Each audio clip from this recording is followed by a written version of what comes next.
The crack echoed through the silence like a gunshot. 17-year-old Adrian Castillo had just kicked a 100-year-old statue of the Virgin Mary with enough force to fracture its marble base, and in that moment, something shifted in the spiritual realm that no one could have predicted. What happened in the 12 hours that followed would transform not just Adrian's life, but challenge everything his family believed about forgiveness, faith, and the mysterious ways grace can enter even the angriest heart. It was a Thursday evening in late September when Adrian's world finally collapsed completely. His parents' divorce papers had been finalized that morning. His grandmother Eleanor was growing weaker each day from her illness, and the college acceptance letter he'd been counting on had arrived with a rejection that felt like a door slamming shut on his future. At 17, Adrian felt abandoned by everyone, including God. The Virgin Mary statue stood in the corner of Elena's garden, where it had watched over 3 generations of the Castillo family. Carved from white Carrara marble, the figure stood nearly 4 feet tall, her hands extended in blessing, her serene face weathered by decades of Denver winters, but somehow still radiating peace. Elena prayed before it every evening at sunset, her arthritic fingers working through her rosary beads with the devotion of someone who had never lost faith, even in her darkest hours.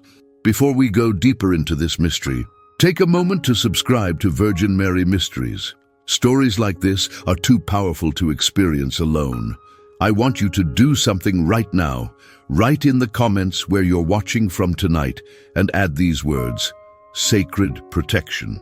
Let's create a prayer chain that reaches around the world. But that Thursday evening, when Adrian stormed through the garden gate after hearing his father's voice on the phone saying he wouldn't be visiting Elena this weekend, again, something inside the teenager snapped. All the anger he'd been carrying for months, all the pain of watching his family disintegrate while his grandmother grew sicker, all the frustration of feeling powerless in a world that seemed determined to take everything away from him, erupted in a single moment of rage. He approached the statue with tears of fury burning his eyes. Elena was inside, too weak to come to the garden tonight, too trusting to imagine that her grandson, the boy she'd raised with stories of miracles and saints, would even consider harming the sacred figure that had been her anchor through 60 years of joys and sorrows. "Where were you?" Adrian shouted at the marble face, his voice cracking. "Where were you when Dad left? Where are you now when she's dying?" His foot connected with the statue's base with a sickening crack that seemed to split the evening air itself. The damage was immediate and heartbreaking. A jagged fracture ran from the base up through the Virgin's flowing robes, and small chips of marble scattered across the garden stones like tears. Adrian stood there, chest heaving, horrified by what he'd done, but still burning with an anger that felt bigger than his 17-year-old frame could contain. What he couldn't know was that breaking the statue hadn't ended something. It had begun it.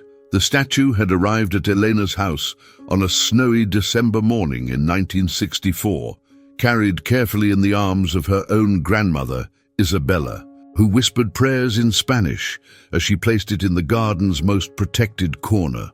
3 generations of Castillo women had knelt before that marble figure, seeking comfort in times of heartbreak, guidance during impossible decisions, and strength when life demanded more than they thought they could give. But Adrian had never understood the devotion until tonight, when his act of destruction might have awakened something he wasn't prepared to face. Elena Castillo was 78 years old, her body weakened by the cancer that had been quietly spreading through her lungs for the past year. She moved slowly now, her once quick hands trembling as she lit the single white candle she placed before the statue each evening. The doctors had given her 6 months, maybe 8 if she was fortunate. That was 4 months ago. Adrian had been living with her since his parents' separation began 2 years earlier, when their marriage finally collapsed under the weight of his father's drinking and his mother's bitter silences. At 15, Adrian had watched his father pack his belongings into garbage bags while his mother stood in the kitchen, refusing to look. The fighting had been constant for months. Voices raised behind closed doors, accusations hurled across dinner tables, the slow poisoning of a love that had once felt unbreakable. When his mother announced she was moving to California to find herself, Adrian felt the ground disappear beneath his feet.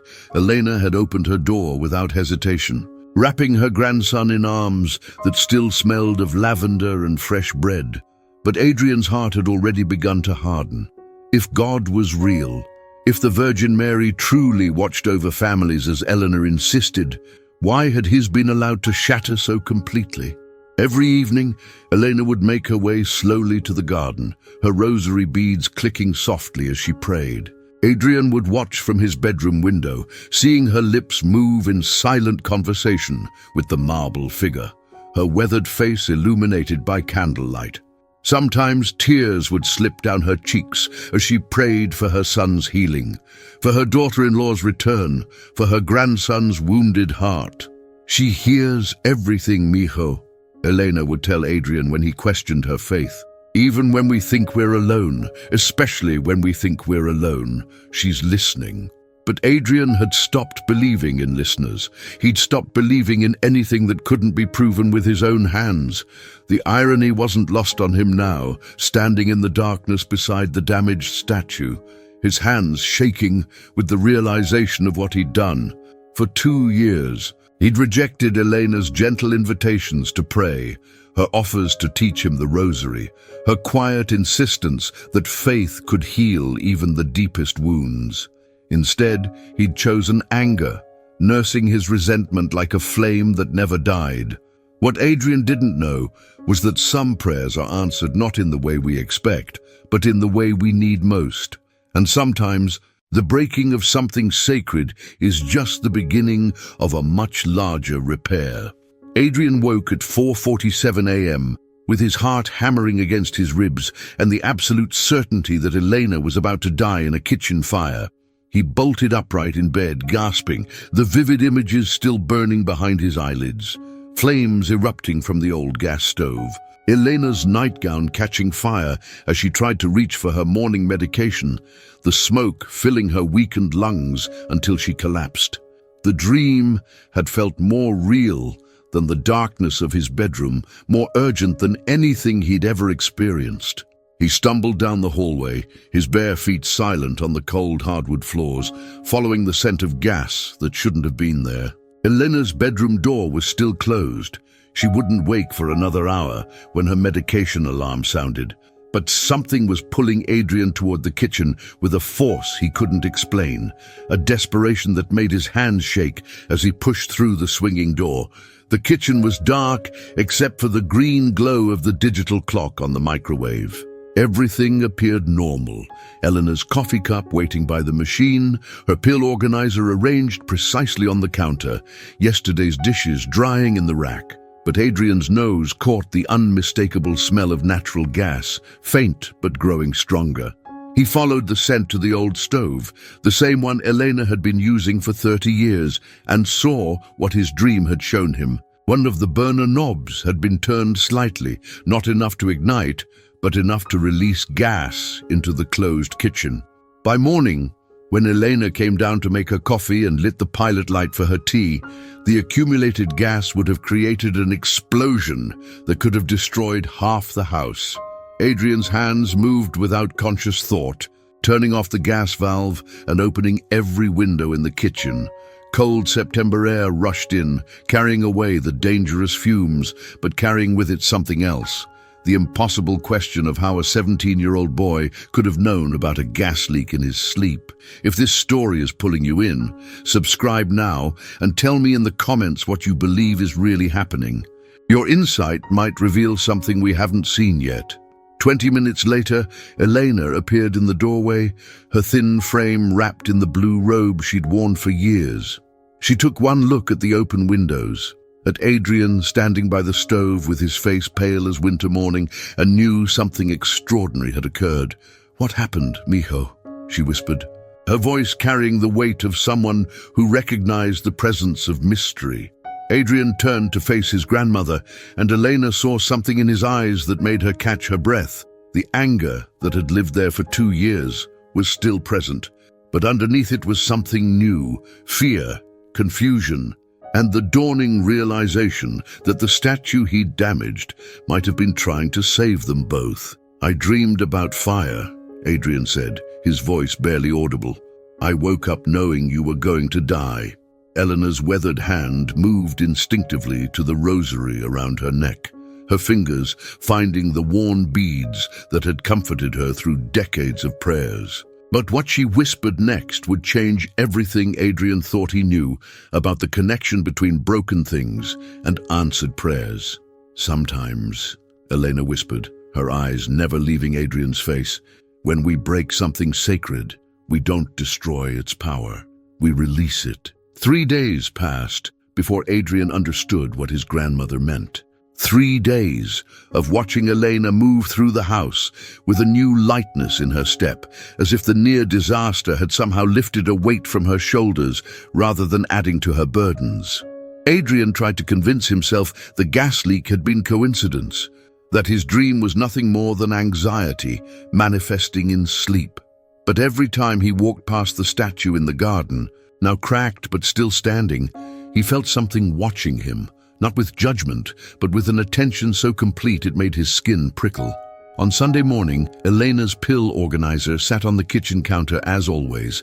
7 small compartments filled with the medications that kept her comfortable, kept the cancer at bay for a few more precious weeks. Adrian was making coffee when the certainty hit him again, sudden and undeniable, as the moment he'd awakened knowing about the fire.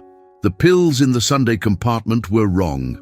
He stared at the small white tablet among Elena's usual medications and somehow knew with absolute clarity that it wasn't her heart medication, it was something else, something that would interact catastrophically with her cancer treatment. The knowledge came from nowhere, accompanied by images he couldn't explain. Elena collapsing in the garden, her heart racing dangerously fast, paramedics working frantically over her still form. "Abuela!" Adrian called, his voice tight with the same urgency that had driven him to the kitchen 3 nights earlier. "Don't take your pills yet." Elena appeared in the doorway, already dressed for morning mass, her black purse hanging from her arm. She looked at Adrian's pale face, at his hand hovering protectively over her pill organizer, and nodded without question. "Call Dr. Martinez," Adrian said, though he couldn't explain why. "Something's wrong with the Sunday pills." An hour later, Dr. Martinez arrived at their house personally, something he'd never done in the 12 years he'd been treating Elena. He examined the pills with a magnifying glass, his expression growing increasingly grave. "This is a blood pressure medication," he said finally, holding up the white tablet. "If you'd taken this with your current heart medication, Elena, it could have caused your blood pressure to drop to dangerous levels. Combined with your chemotherapy schedule," he shook his head, "it could have been fatal." Elena's neighbor, Mrs. Hernandez, who had been watering her flowers when the doctor arrived, appeared at the kitchen window. "Everything all right?" she called. But her eyes were fixed on Adrian with a mixture of curiosity and something that might have been suspicion.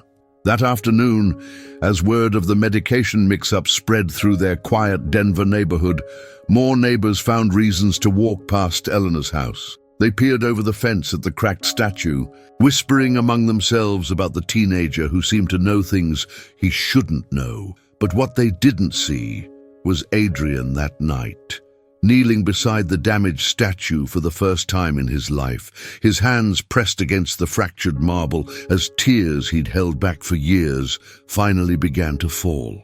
Father Miguel Sandoval had been driving the same route to St.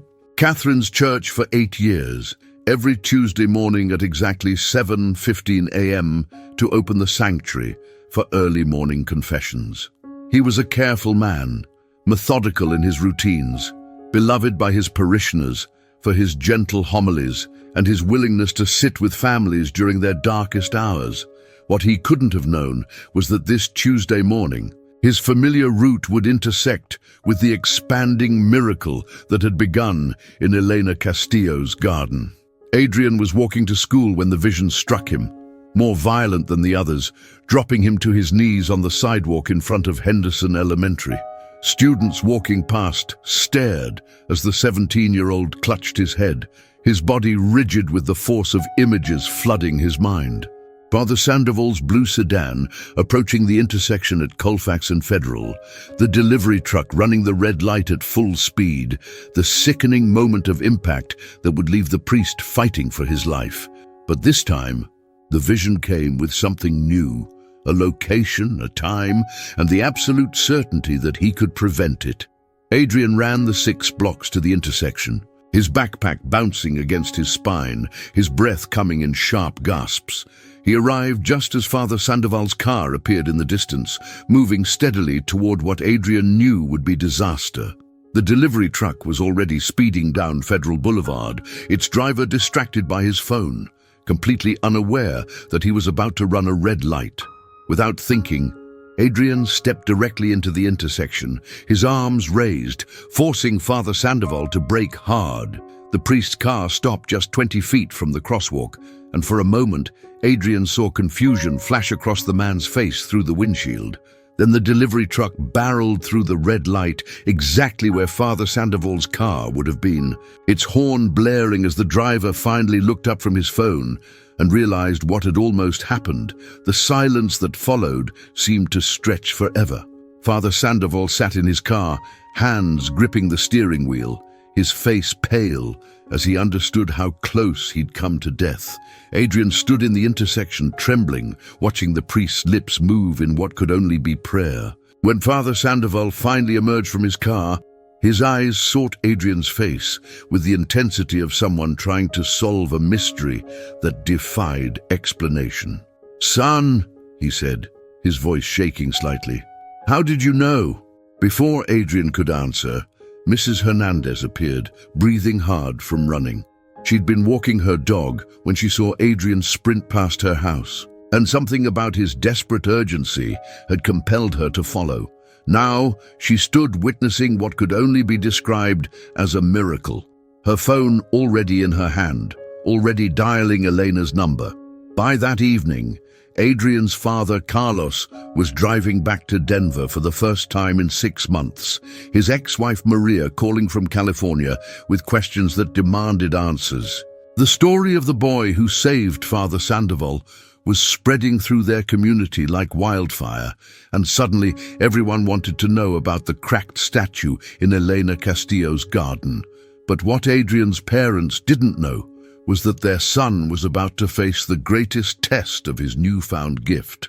And this time, the life hanging in the balance would tear their family apart all over again. Carlos Castillo arrived at his mother's house that Wednesday evening, carrying 2 bottles of beer and 23 months of accumulated guilt. He'd been sober for 4 weeks, the longest stretch since his marriage ended.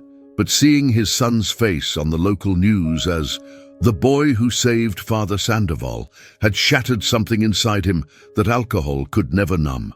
Elena met him at the door, her embrace gentle but firm, the kind of hug that said both, "Welcome home" and "You've been away too long."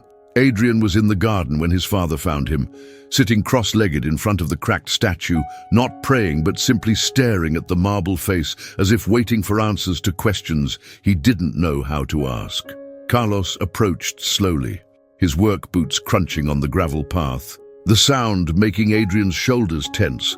"I saw the news," Carlos said, stopping a few feet away. "They're calling you a hero." "I'm not a hero," Adrian replied without turning around. "Heroes choose to be brave. I just know things now." Carlos looked at the damaged statue, at the jagged crack that ran from base to robes, and felt something twist in his chest. "I heard you broke it." "The statue?" "Yeah." Adrian's voice was flat. "I was angry. At God. At you." The words hung between them like smoke, acrid and unavoidable. Carlos sat down heavily on Elena's garden bench, the same one where he'd sat as a boy when his own father had disciplined him, where he'd proposed to Maria 18 years ago, where he'd cried the night he decided to leave his family. I know, Carlos whispered. I know you were angry at me. I was angry at me too. For the first time since his father arrived, Adrian turned to look at him. Carlos was shocked by how much his son had changed, not just taller, but something in his eyes that hadn't been there before.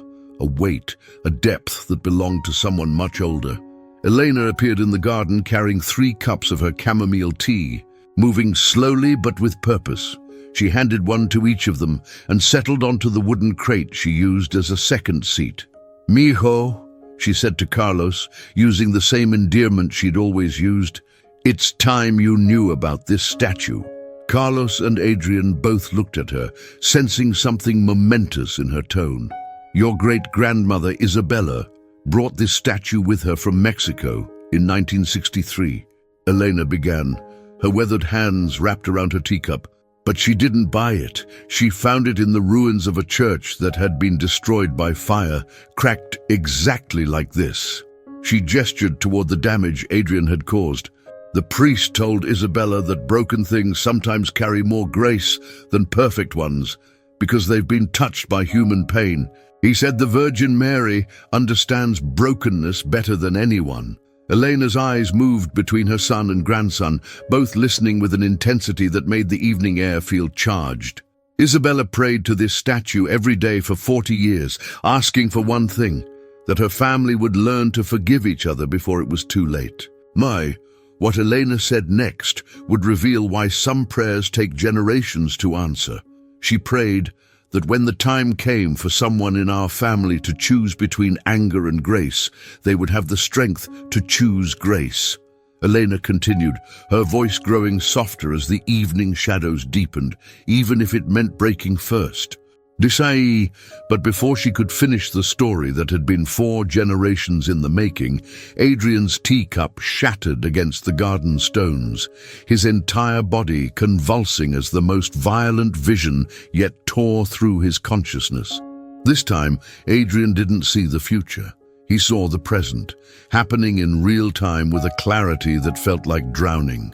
Elena's cancer, which had been quietly spreading for months, had suddenly accelerated. At this very moment, a blood clot was forming in her weakened heart, traveling toward her lungs, cutting off her oxygen. She had perhaps 3 minutes before the clot would lodge completely, and without immediate medical intervention, she would die in this garden, surrounded by chamomile tea and broken porcelain. "Call 911. Adrian gasped, his vision still trapped between 2 realities, the one where his grandmother sat peacefully sipping tea, and the one where she was about to collapse. Now, heart, lungs, she can't breathe.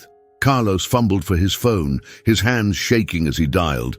But even as he spoke to the dispatcher, Adrian could see it wouldn't be fast enough. The paramedics were 12 minutes away. Elena had 3. "Abuela, lie down!" Adrian commanded, his voice carrying an authority that made both adults obey without question. "On your left side, now!" Elena's confusion lasted only seconds before the first wave of pain hit her chest. Exactly as Adrian had foreseen, her face went white, her breathing became shallow and rapid, and Carlos dropped his phone as his mother clutched her chest with trembling hands. I can't breathe," Elena whispered, her lips beginning to turn blue. Adrian knelt beside her, his hands hovering over her body, and for a terrifying moment, he realized that knowing what was happening wasn't enough. All his previous visions had been about prevention, about stopping disasters before they occurred. But this was happening now, in real time, and he had no medical training, no special powers beyond the ability to see what others couldn't. The vision showed him Elena's blood, thick and slow, the clot moving like a dark shadow through vessels he could somehow perceive. He pressed his hands against her chest, not knowing what else to do, and began to pray, not the formal prayers Elena had tried to teach him, but desperate, wordless pleas torn from a 17-year-old heart that had already lost too much. "Don't take her," he whispered against Elena's forehead. "Please. I'll believe. I'll do whatever you want, just don't take her." What happened next would challenge everything the medical team thought they knew about blood clots. cardiac episodes, and the mysterious ways some prayers seem to bend the laws of physics themselves. Adrian never remembered exactly what happened during those 3 minutes while Elena lay dying in his arms. Later, Carlos would tell him that his hands had grown warm, not just warm, but radiating heat like summer stones, and that Elena's labored breathing had gradually eased until she was breathing normally again. By the time the paramedics arrived, she was sitting up. Color returned to her cheeks, insisting she felt fine. The emergency room physician, Dr. Patricia Valdez, ran every test she could think of: EKGs, blood work, chest x-rays, cardiac imaging that should have revealed the massive clot Adrian had seen traveling toward Elena's lungs. But the tests showed nothing. No clot, no cardiac distress, no sign that Elena had experienced anything more serious than mild anxiety. "I don't understand it," Dr. Valdez told the family 3 hours later, her voice carrying the frustration of someone whose medical training couldn't explain what she was seeing. "Your grandmother's vitals are actually better than they were at her last oncology appointment. Her blood oxygen levels are higher than they've been in months." But what puzzled the doctor even more was Adrian himself. When she'd asked him to describe what he'd witnessed, he'd given her a detailed account of Elena's circulatory system that would have impressed a third-year medical student. He'd described the exact location where the clot had formed, the pathway it had taken, even the specific cardiac chambers that had been affected. How does a 17-year-old know terms like pulmonary embolism and left ventricular strain? Dr. Valdez asked Carlos quietly while Adrian sat with Elena.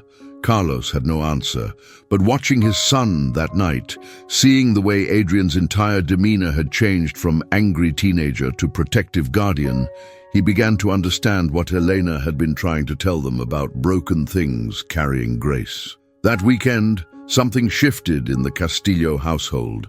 Carlos moved his belongings back into the guest room, not because Elena asked him to, but because leaving felt impossible now.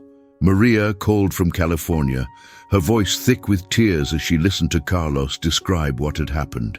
"I want to come home," she whispered during their longest phone conversation in 2 years. "I want to see him. I want to see all of you." Adrian spent hours each day in the garden now, not talking to the statue, but simply sitting near it, watching Elena tend her roses with movements that seemed stronger each day. The crack in the marble had spread slightly, creating a pattern that almost looked like a tree with spreading branches. Neighbors began leaving small offerings at the garden gate: flowers, prayer cards, handwritten notes asking for intercession. Father Sandoval visited twice, spending long afternoons discussing with Elena the theological implications of what they'd all witnessed. But the most mysterious sign of all was what Mrs. Hernandez noticed first. On evenings when the wind was perfectly still, the scent of roses filled the entire neighborhood, even though Elena's garden held only autumn chrysanthemums now. 6 months later, Maria Castillo returned to Denver on a snowy December morning that mirrored the day the statue had first arrived 60 years earlier. She found her family transformed, not just reunited, but healed in ways that went deeper than forgiveness. Carlos had been sober for 7 months and had enrolled in counseling. Elena's cancer had mysteriously stabilized, her oncologist using words like unprecedented and medically unexplained. But it was Adrian who showed the most profound change. The angry, broken teenager had become a young man who moved through the world with quiet purpose. He still experienced visions occasionally, but they came gentler now, like whispered warnings rather than violent seizures. He'd prevented a house fire on Maple Street, helped Mrs. Chen find her lost granddaughter at the mall, and somehow knew exactly when to call his friend Tommy to talk him out of a dangerous decision. The statue still stood in Elena's garden, its crack now weathered by seasons, but somehow more beautiful for its imperfection. Pilgrims came regularly, not just neighbors anymore, but people from across Colorado who had heard the stories. They left rosaries, photographs of sick family members, handwritten prayers folded into tiny squares. Father Sandoval had started holding monthly prayer services in Elena's backyard, with permission from the Archbishop, who had quietly investigated the events and found them consistent with authentic spiritual phenomena. The gatherings were small, reverent, filled with people seeking hope in a world that often felt hopeless. Adrian never claimed to work miracles. When visitors asked him to pray for their intentions, he would gently redirect them to the statue, to Elena, to Father Sandoval. "I'm just someone who learned to listen," he would say. "The grace was always here. I just had to break before I could receive it." Elena celebrated her 79th birthday in the garden, surrounded by 3 generations of Castillos who had learned finally to choose grace over anger. Maria had moved back to Denver, taking a teaching position at the local high school. Carlos had opened a small construction business, specializing in church restorations.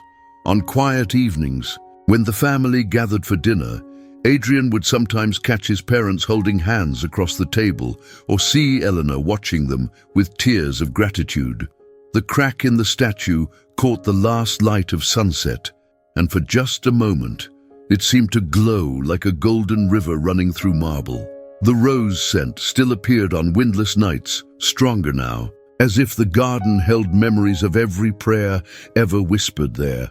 Mrs. Hernandez had started a neighborhood rosary group that met weekly, and their voices carried across the evening air like incense. If this story moved you, subscribe to Virgin Mary Mysteries so you never miss the next chapter in these extraordinary mysteries. Adrian's story reminds us that sometimes the most sacred things must be broken before they can truly bless us. If you believe that grace can enter even the angriest hearts, write in the comments, "Beautiful scars." Let's create a prayer chain of hope that reaches every corner of the world.